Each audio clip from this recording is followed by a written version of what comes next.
الرحمن الرحيم، ازيكم عاملين ايه؟ فيديو جديد. فيديو النهارده هنتكلم عن مقارنه انا مش عايز اعملها، بس ناس كتير جدا طلبتها بعد ما شافوا المقارنه بتاعت في 60 رينو 14. قالوا لي ان انا بقول رينو 14 لا يستحق الشراء، حتى رينو 14 لا يستحق الشراء، والفي 60 احسن جهاز في رينج 25000 جنيه. ناس احترمت رايي وعجبهم الطريقه دي، ودلوقتي ظهر للفي 60 المي 15 تي، وناس كتير جدا رجعت على الجهاز، وناس كتير جدا بتقول لك كلام. يعني في الفيديو هنتكلم على كل جزئيه قالوها لك، كلامهم صح ولا لا، المراجعه عامله ازاي، المقارنه عامله ايه، وجايب لك لما تعمل مقارنه رياض انتوتو في 11. ما تقوليش في 10 او الاصدار العاشر او بنش مارك 10، لا، احنا جايبينها النهارده في 11 احدث مقارنه. في كلام كتير في المقارنه اتقال صح، ومقارنه كلام اتقال غلط، زي ان فيفو مي 15 تي احلى موبايل فيه كاميرات. الموبايل ده مش احسن موبايل فيه كاميرات.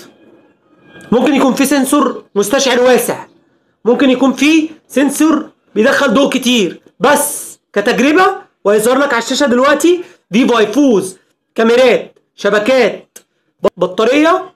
شاومي هيفوز اداء وسرعه نقل، اللي هو موبايل انا عايز موبايل 5G اداء بمعالج ميديا 6 سفاح.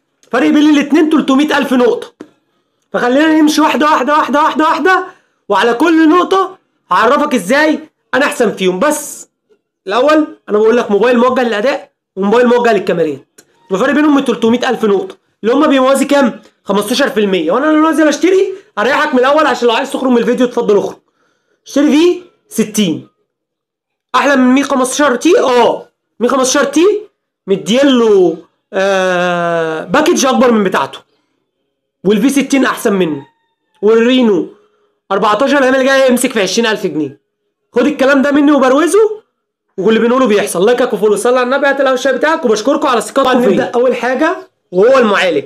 معالج واحد دايمنستي 8300 8400 الترا، ونبدا بالفيفو في 60 اللي بيقدم 7 جين 4، ومدي على الفي 11 او احدث اختبار اتعمل للجهاز مدي 1,200,000 نقطه. نبدا واحده واحده بقى، وانا بعتذر في الفيديو ده ان انا لازم استخدم اللاب عشان فيه ارقام كتير. صلى على النبي. هيظهر لك على الشاشه وانا بتكلم من هنا بشرح لك، وفي صور بتظهر على الشاشه اللي انا بشرحها.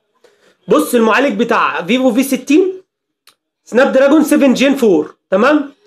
الماكس كلوك بتاعته بيدي 2300 ميجا هرتز. هما 8 انويه، 3 كورتكس اي 1.8 و4 2.4 وواحد بس هي كوري برايم كورتكس 720. دي بتديك 2.8 جيجا هرتز، ودي سفاحه. طبعا هنا بقى هتلاقي حاجه اللي هي ال L3 كاتش دي M4، دي زياده في السناب دراجون. عشان كده بقول لك السناب دراجون بيبقى احسن في معالجه الصوره.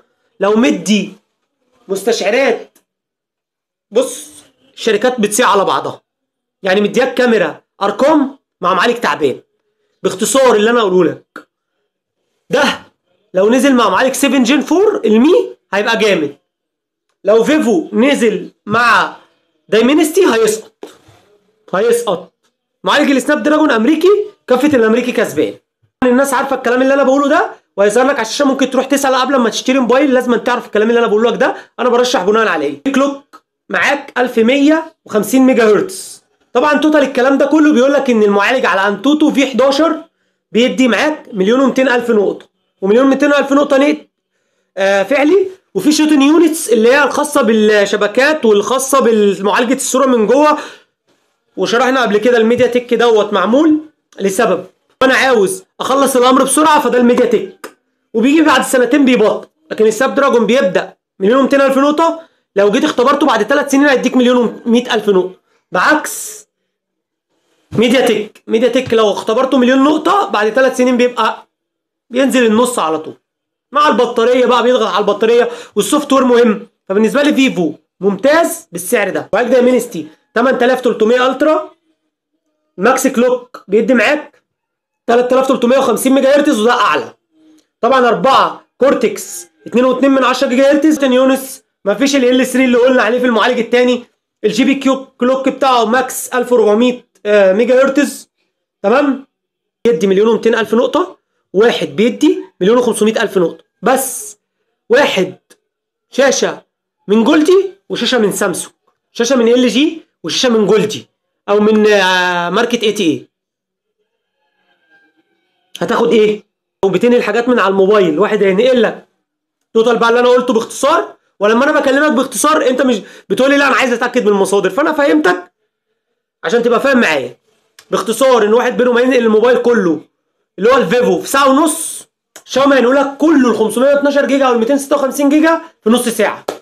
نخش بقى على الكاميرات، واللي انا سمعت فيها هب كتير ان شاومي احسن في الكاميرات. شاومي واخده مستشعر اكبر واكبر وبيدخل ضوء اوسع، ده اكيد وده طبيعي، بس الخلاصه ان فيفو واخده مستشعر انضف، واخد صوره شاشه بتاعت موبايل ايفون وصوره شاشه بتاعت موبايل ايتل او صيني. 50 ميجا بكسل المستشعر من سوني هيظهر لك على الشاشه دلوقتي. كاميرا بتصور 4K 60 فريم. المستشعر من سوني اي ام اكس 766. فتحة العدسة متغيرة بتوصل معاك ل1.5، التاني بيوصل 1.4، مش هتفتح اوسع من كده، ففرق بينهم 1/10. فانت بتسيع على الناس بقى ازاي وتقول لهم اصل فتحة عدسة جامدة، اصل فيفو وتحط الصور جنبها يا اسطى. وانت نكمل احسن، الله يبارك لكم، ما بحبش اشتم عشان ايه. الكاميرا التانية 50 ميجا بكسل بنت جزمة، اوبتيكال زوم 50 ميجا بكسل، مستشعر اي ام اكس 882 هو اللي نازل لك في سامسونج ام 55 اساسي، ونازل لك فيفو في 3 والاي 3 والوان بلس 3. المستشعر ده ابن جزمه، وقلت لكم الايام اللي فات من سنتين علموا على المستشعر ده. كاميرا الترا وايد 8 ميجا بكسل، كاميرا قدامانيه 50 ميجا بكسل. برضو مستشعر من سامسونج الان جي كي 1.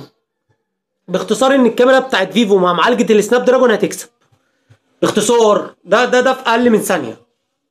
ناخد بقى كاميرات